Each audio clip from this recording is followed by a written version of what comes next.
So a little while back, I put out a lesson covering 8 of Danny Carey's most famous drum parts, and also a video on the genius of Danny Carey. And a bunch of you were asking to see another follow-up video, so here we are doing just that.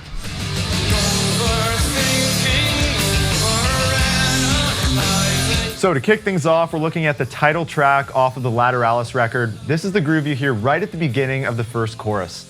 And the cool thing about this one is the shifting time signatures. We're moving between 9/8, 8/8, and also 7/8. Hence why the working title of this song was actually 9/8/7.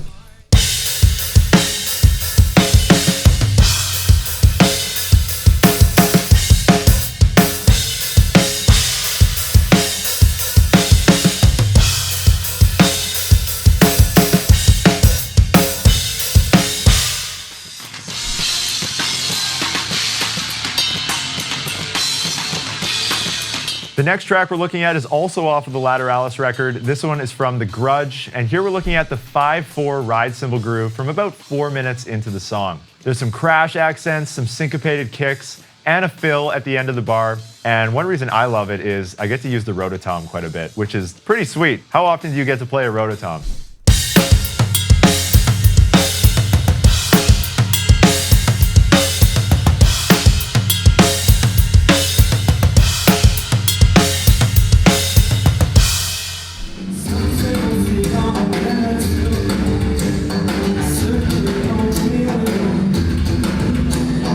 Here we're looking at the opening tom groove from the song Ænema, and the clip you just watched was actually from the very first show after this record was released. And this one is cool because it has this underlying 3/2 feel because of those dotted quarter notes we're playing on the toms. There's also a bit of double bass in this one, and our snare wires are going to be turned off. And that's going to get us that really authentic Danny Carey sound.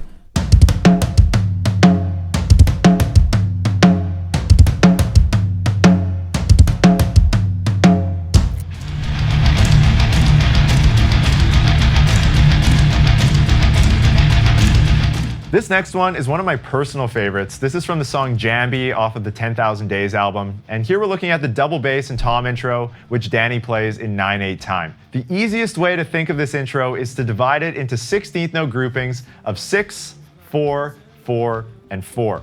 Now, if I was going to voice that, this is kind of how I would think of it. 1, 2, 3, 4, 5, 6. 1, 2, 3, 4. 1, 2, 3, 4. 1, 2, 3, 4. 1, 2, 3, 4, 5, 6. 1, 2, 3, 4. 1, 2, 3, 4. 1, 2, 3, 4. And when I bring that to the kit, you're going to see how that's the underlying rhythm for this entire groove. And make sure your snare wires are turned off. Once again, trying to get that authentic Danny Carey sound. That is the key.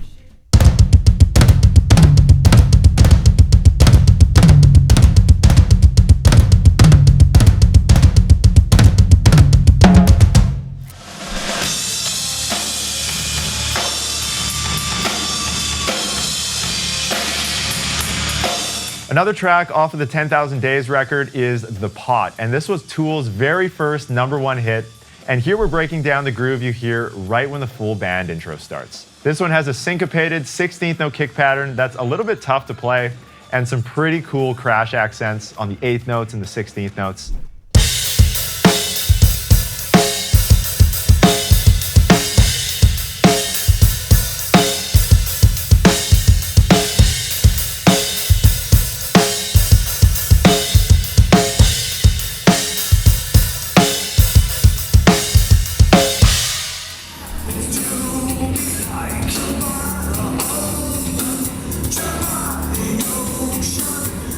Staying with the 10,000 Days album, here we're looking at the song Vicarious, specifically the verse groove, which is played in 5/4. The kick part in this one is locked into that main guitar riff, and the most challenging part about this one is just switching between playing closed hi-hats and all those hi-hat openings throughout the full 4 bars.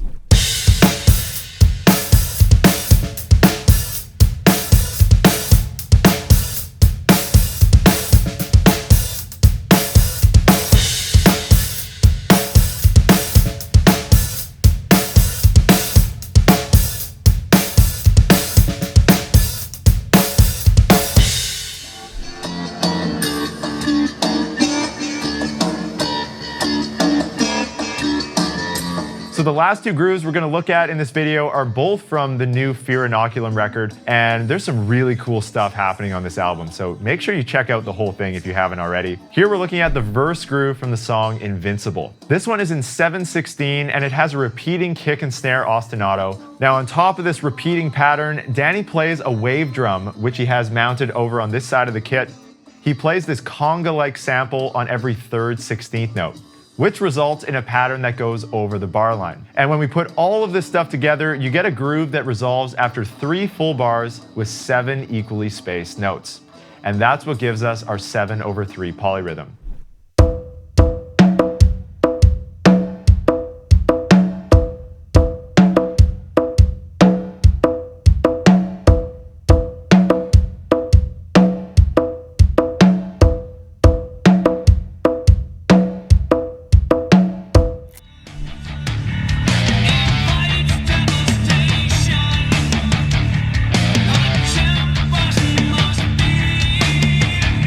So to close things out, we're going to be looking at one more track off of Fear Inoculum, the Grammy Award-winning song, Tempest. And this one, we're going to be looking at the tom groove from around the 9-minute and 45-second mark. And if you haven't heard this song, it's definitely up there as one of the most complicated Tool songs, and it really is a masterpiece, so make sure you go check out the whole thing. This groove is split up into bars of 4/4, 6/8, and 7/8, based on the phrasing of the riff and the vocals.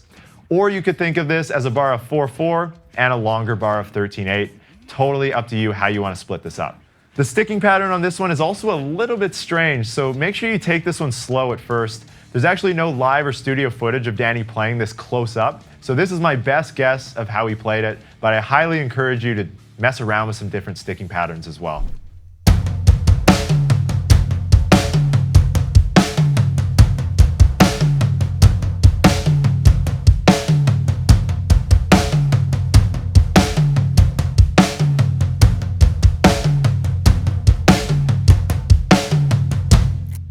All right, there you have it. Those are 8 more of Danny Carey's signature drum grooves. I hope you enjoyed this video and learned a thing or two along the way.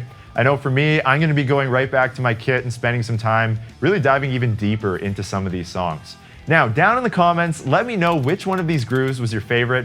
And if you're a Drumeo student, you can actually slow down all of these grooves and practice along with the sheet music using our technology on the Drumeo site. So if you wanna check that out, there's a link in the description. And with that, thank you so much for watching, and I'll see you all in the next video. Cheers.